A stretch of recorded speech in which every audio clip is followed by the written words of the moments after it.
Good morning. Myself, Dr. K. Santosh Kumar, Assistant Professor in Mechanical Engineering Department in SR University.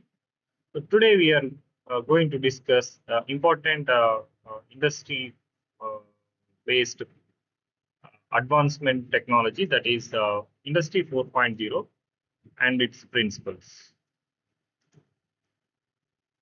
So the main key principles here. So in advanced manufacturing, that comes under Industry 4.0. So where machines are connected to the internet, and this connectivity through the cybernet, and this can be optimized through the manufacturing optimization techniques, and the process whichever happening in the industries so easily can be visible to the customers, where the transparency between industry and customers will be very easy to understand their product manufacturing status, which also useful to the industries, like most of the machines which companies are using. So it is very difficult to understand when the machine going to get down or get comes under maintenance. So it is very important through these technologies easily can be predict where the machine going to be stopped based upon the intermediate parts which is inbuilt in the machines, especially the bearings and inserts. These are the components generally influence the manufacturing processes very effectively, and if goes failure, so it is wastage of human power under the factory. So to avoid all those things, the proactive uh, predictive maintenance is very important in the industries. And agile, which is also very important, most of the industries nowadays very flexible enough to do their manufacturing products and manufacturing units based upon customer requirement, that is customizations. So this is also very important. These five things comes on all principles very effectively can be used in the industry 4.0. So that's how industry 4.0 can easily can achieve. So one by one we'll see when we see this connectivity in industry 3 or 2. So most of the machines is connected through the uh, cable, that's ethernet cables. So these cables generally connected through your internal systems and machineries and sub-assembly parts, and according to the input given to by the uh, operator by standing in the uh, near to the machine. So where he can change, he can operate, he can do the machining operations or assembly or packaging, so on. So this is possible only when the operator is near to the machines. So the continuous pull location based upon data, it is depends upon the how the operator is operating the machines. But this data is only restricted to your machines and the PLCs. So when it comes to industry 4.0 technologies, where the operator is not reachable to the machines, so even though the machine should run or its automation assembly should run with effective manner. So those kind of situations, so where the third party or third person help is required. So since the industry 4.0 mainly targeting on non-available removal of existence of the human being near to the machines. So that place occupied by the sensors. So these sensors are generally acquiring this data or informations in terms of, through the uh, various positions, various movement, and various rotations, and different visibility. So that captured by cameras and captured by accelerometer, proximity sensors, and many so these sensors generally collect the data through the physical movement, and it will receive and it will store through the Ethernet or wireless LAN, which is available in the industries. So this data is directly fed to the cloud. So this cloud will receive all the sensors data.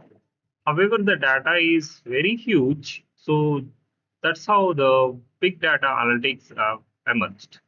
So this big data is generally will receive various kind of sensors data, and it will store the data in terms of uh, your algorithm, which is defined where the data to be fit. So this real-time data can be sent to the after optimization and after segregation of data. It is can be sent to the easy visibility to the customer through the dashboards such as pie charts and various other charts. He or she can see the uh, current status of their product manufacturing products.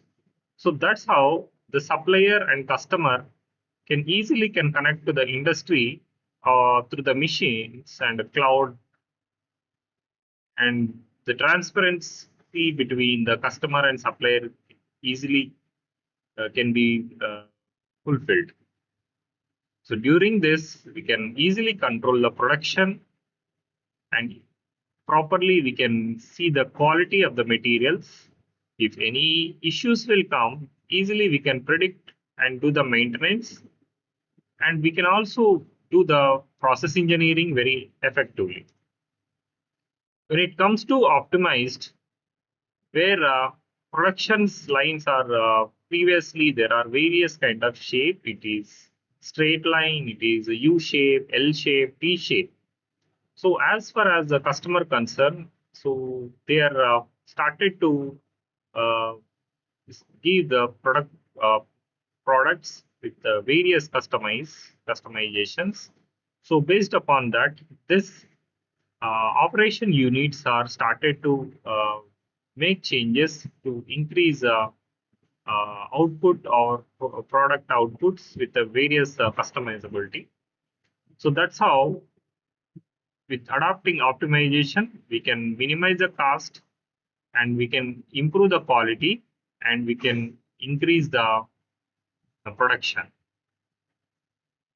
So the transparency between supplier and sub-suppliers, we call subcontractors, and supplier to the customer, it is very, very important role where information plays a major role.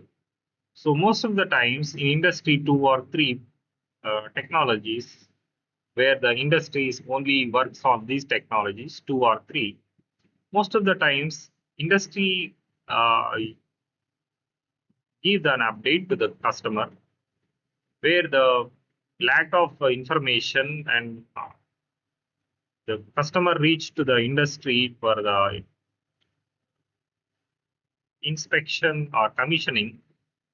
So, but the motors or generator will not able to complete his complete manufacturing.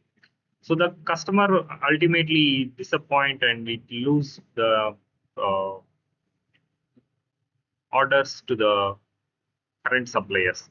So to avoid this kind of miscommunications, so these kind of transparency dashboards or information system will helpful by enabling live metrics and tools which easily can consist decision making to the customer where next order can be given to the same supplier, or in the internally the supplier easily can take the decision of their internal departments where it is required to maintain the inventory, whether need to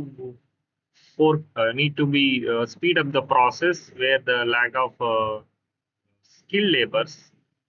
And due to such cases, if any production delays are happening, so the management easily can forecast and take the decision to hiring the extra supply workers through subcontracting way to speed up the manufacturing process.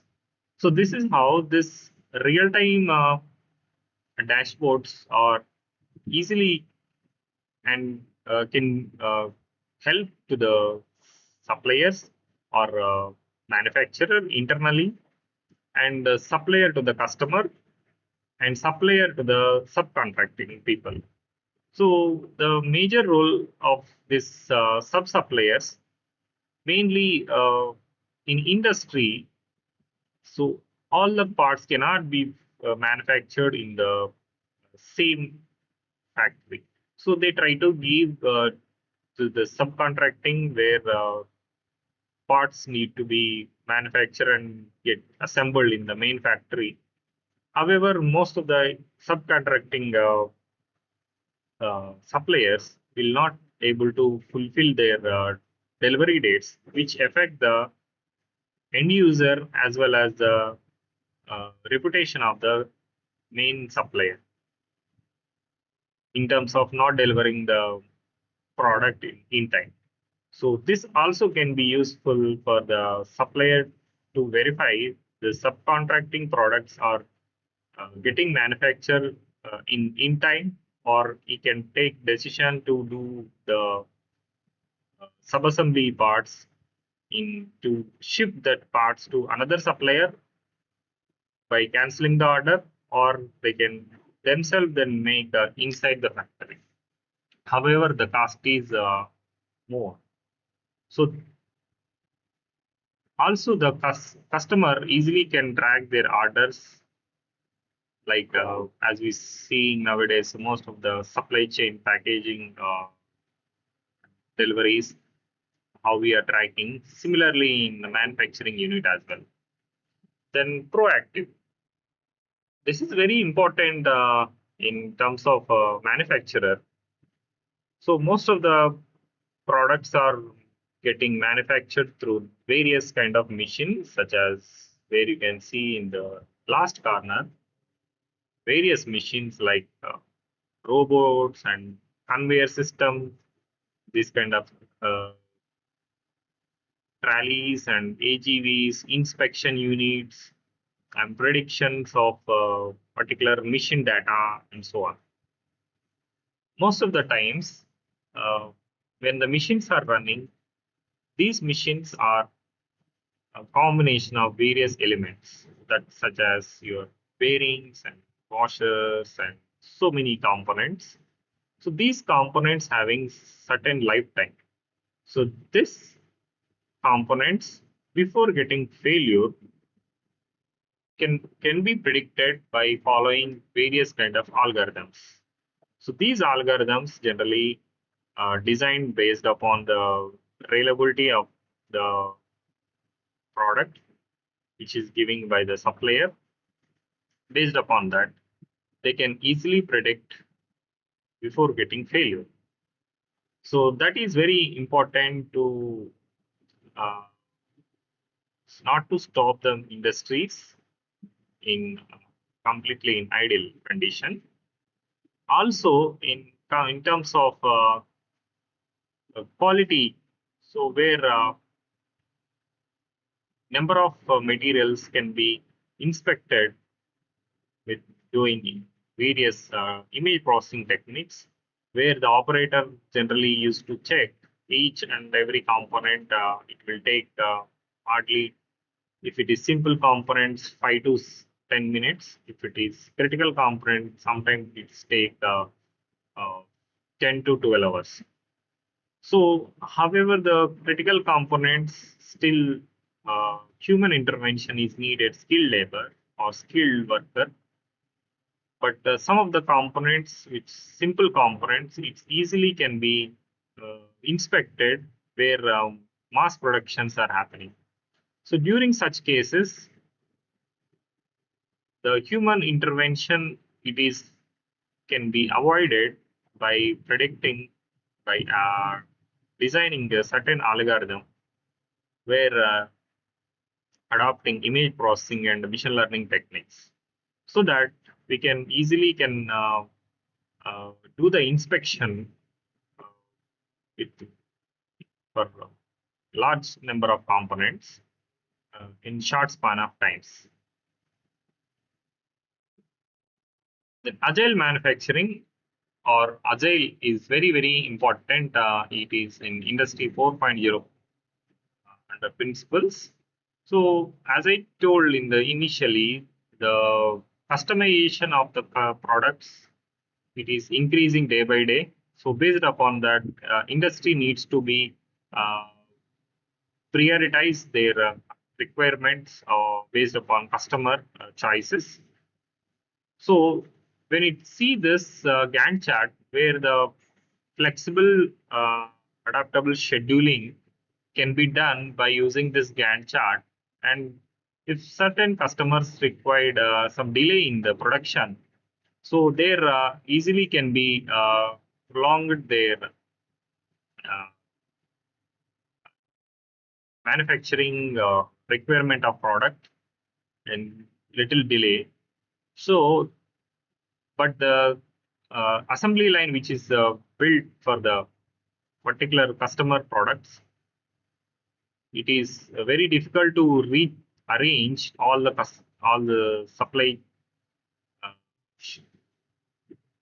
arrangement or balancing of all this very difficult.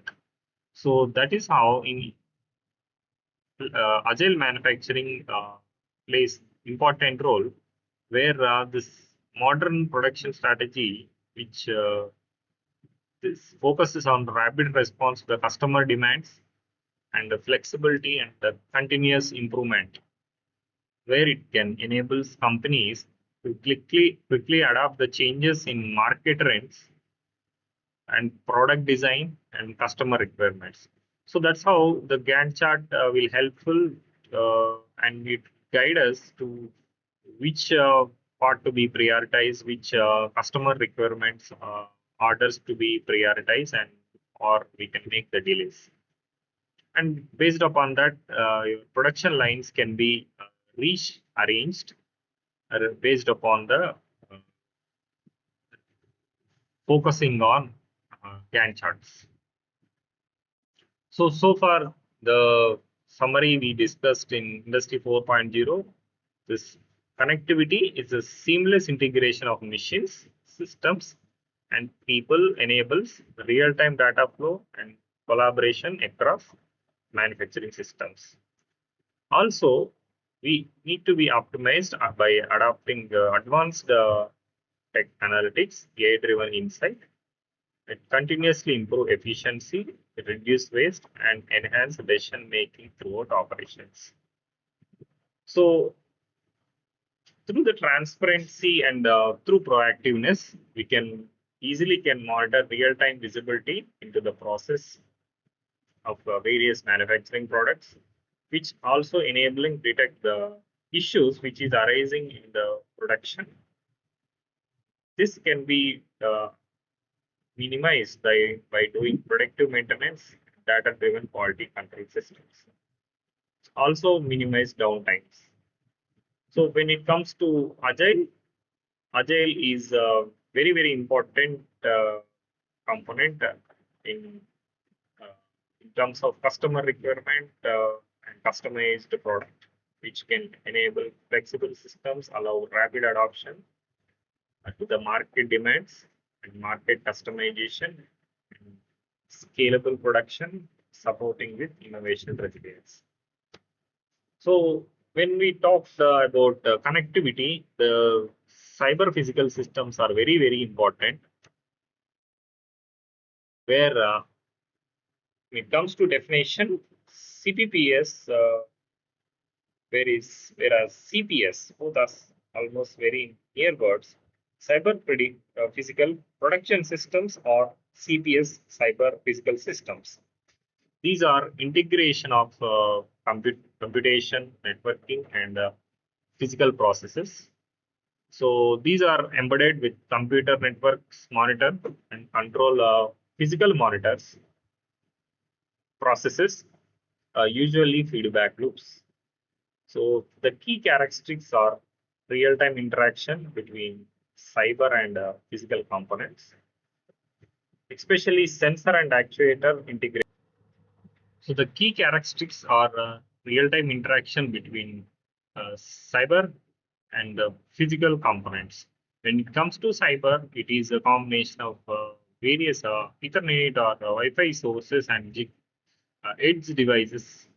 When it comes to the hardware, this combination of various mechanical parts and electrical parts, hardware components.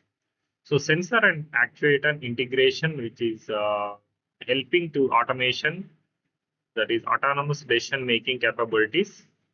For example, smart manufacturing systems and autonomous vehicles and smart grids. So when it can see this simple flow chart of CPS, so the real-time interaction can be possible with immediate feedback loop for timely decision making for effective cyber physical systems. So this sensor and actuators will helpful to get the commands uh, to fed it to the PLCs, that the logical control systems through which the data required coming from the sensor and actuators. So this autonomous decision making easily can be happened through the CPS by autonomously changing the condition to fulfill the effective cyber physical systems.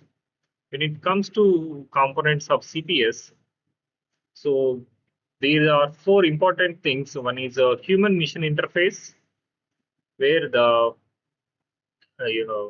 people giving the commanding through the sensors, that interaction between human and systems, and cyber layer, where the information which is emerging from the machines, that is your sensor and actuators, that goes to the cyber layer, where the softwares and algorithms are processing the data.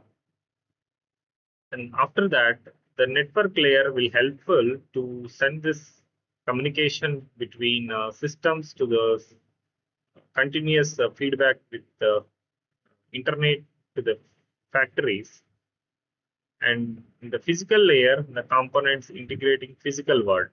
So which is this complete four components are interlinked and uh, continuously receive the generating the information and receiving, retrieving, and communicating each other to for effective CPS systems.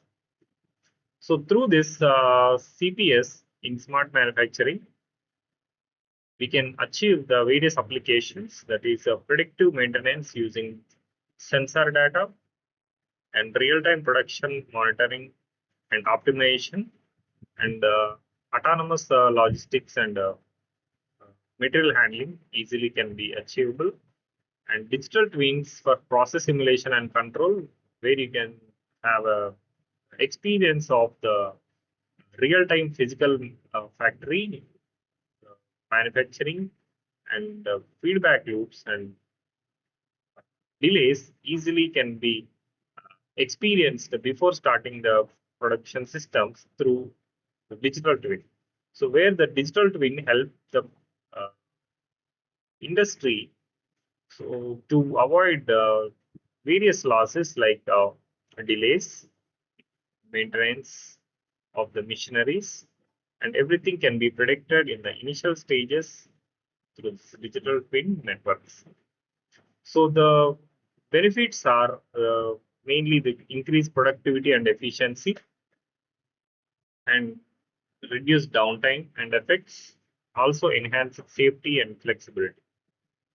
Challenges and future trends are uh, this mainly the cybersecurity threats and data privacy very important. So where the information will goes to the competitor that leads to malfunctioning of the data or thefting of complete design of particular component manufacturing. This is possible through this not designing properly the cyber network systems. So this is the major challenge in implementing CPS, the complex integration and interoperability. So where the integration between in the various machines to people to the various factories, connectivity without discontinuing the information and seamless integration between all this. It is very challenging note, and also real-time system constraint and reliability. Emerging trends are every industry needs to be adapt. That is your edge computing with the AI integration. So these edge computing will comes to the picture mostly when the components are installed in the industries where your edge devices, these edge devices will store the data and share the data to the cloud, and it can take decision in certain condition where human input is not able to reach in proper time. In such cases, it can take decision based upon its previous trained data and do the commanding operations to the missionaries. So this is very important trend in emerging technology in edge, that is edge computing with AI integration. So another one is CPS with digital twin and IoT, where all the IoT devices, that is your missionary, is connected through digital twin, where fusion can be helpful to monitor your real-time physical systems and digital twin. Both are working in with effective manner with efficient accuracy or not. The human CPS collaboration in Industry 5.0, it is emerging trend where uh, especially comes in healthcare. The doctors and robots are collaboratively can do the surgeries with the advanced of Industry 5.0 technology, where integ- the doctors or missionary can take immediate decisions based upon the uh, issues which are arising in the during operation. Sometimes the doctor may not able to take decision, but your CPS, which is connected to the internet, the similar kind of issues arised in the previous surgeries can easily can analyze, and the which is gone wrong, which is went well, can take immediate decision and give the feedback loop to the doctors. So through that information, the doctors can take a decision during surgeries itself. So these kind of collaborative industry and Industry 5.0 technologies are very helpful. The key summary through this CPS, the key features are we understood here. CPS integrate computing, networking, and physical processes with real-time feedback, where your sensor systems and autonomous decision making can be happened with the seamless integration. The core components like the CPS, which physical layers, cyber layer, and network layer, and these are very important especially when it is connecting with the human HMIs to get the seamless integration between control systems and the industrial components which is in the factories. So far we discussed CPS and the Industry 4.0 principles. So these are very, very important to better understanding this course. Thank you. Thank you. Thank you. We'll be stopping here.